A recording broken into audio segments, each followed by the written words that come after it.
Hey guys, I am back with my part 2 of my skirt series, of my new summer blue bloom series.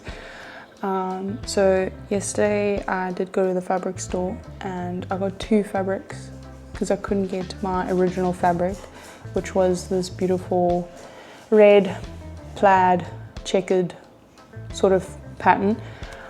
So I didn't get that. The only thing I did get, if you can see right there, which I'll insert a video that I took yesterday of me explaining the fabric, I got that instead. Anyway, it's not such a big deal. It's a beautiful fabric. I'm actually a lot happier that I got this one versus the one I intended to get, because I feel like that one, it's gonna go out of season very quick. Straps are always in season. For me, they're always in season.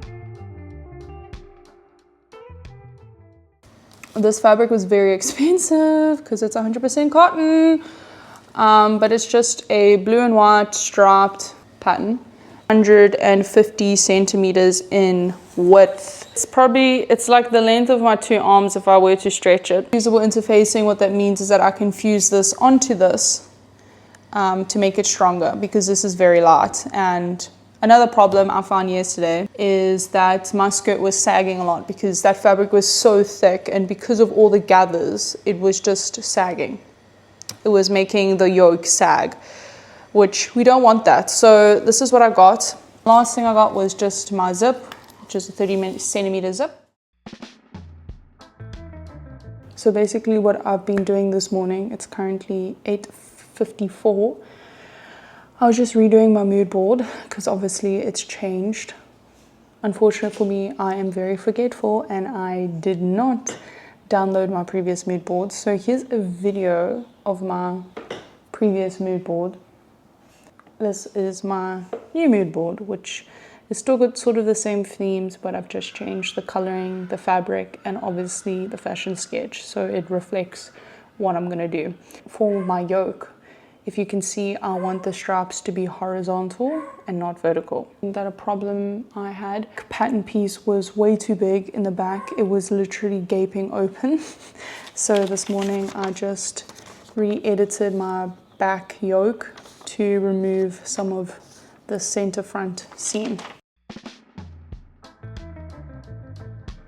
Current plan of action is essentially to cut out my pattern pieces, iron my fabric, my final fabric, fuse my interfacing onto my yoke, and then I'm going to sew that top part today.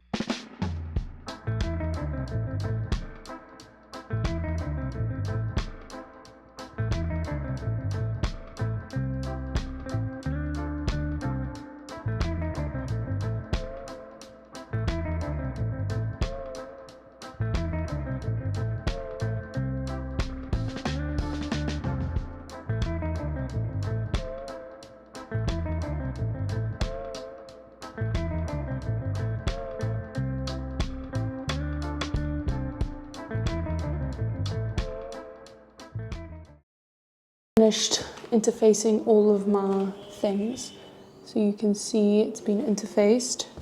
I was struggling with this a bit because she wasn't sticking. I literally had to stand here for 10 minutes. Basically going to sew all the dots. I'm going to pin the dots and then I'm going to sew it now and see how it looks. Pinned all my dots in place. And now I'm going to sew each one.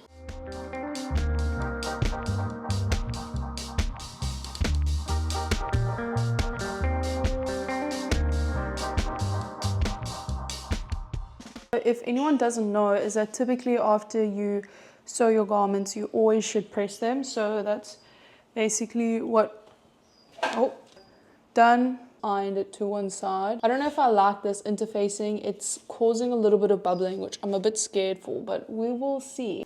So the next thing I'm going to do is that I'm going to connect my side seams together. Okay, so I've just done the seams. I'm going to press this again, and this is what essentially the skirt looks like at the moment.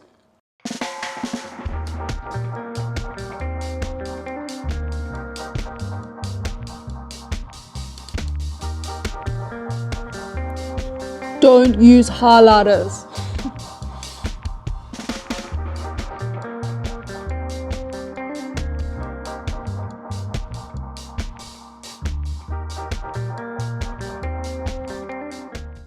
Okay, so now we've got our really long piece of fabric, and the nice thing about sewing with such a low tension is that it's sort of started to do the gathering. So the first thing you have is that you always have a top thread and a bottom thread. So you always pick one thread when you are gathering, and it's easy as essentially you're just going to pull. So with gathering, you have to be super careful. It doesn't look like I'm being super careful because I'm really not at this moment. Make sure that you pull and then you distribute the gather. As you can see, she's all beautifully gathered. Because the width of my fabric is 150, I'm gonna have to gather my skirt in pieces and sew them together on the seam. So let me show you quick.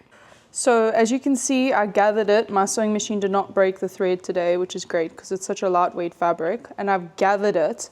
And if you can tell, don't mind the selvage, is that these are two different pieces of fabric. And I'm essentially going to sew these together so I have my really long skirt.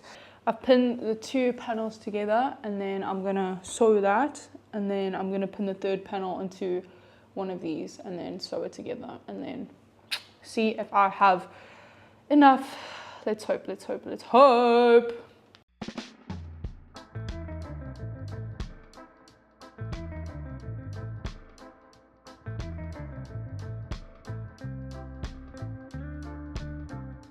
It is currently 1:26 this afternoon, and now I'm going to attach my gathered skirt to my yoke, which I'm very scared for, if I'm being honest. We'll see how it goes. I'm going to take it very slowly. I'm going to put a YouTube video on, and I am going to sit and graft. So, goodbye.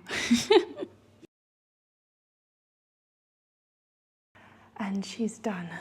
Well, the skirt part is done. I still have to press and make sure it looks good. Okay, so here she is. Without pressing or anything. Hope she's... Hey, now there is a pin in here still. Oh, it's so beautiful.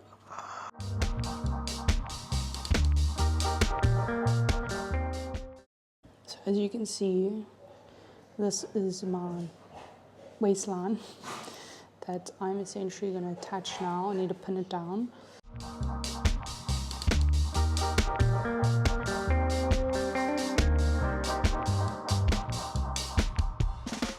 So starting with the zipper, I just pinned it down to the right side of my fabric to sew it, and then I also did it to the other side of the fabric once I have sewn in the first part of the zip.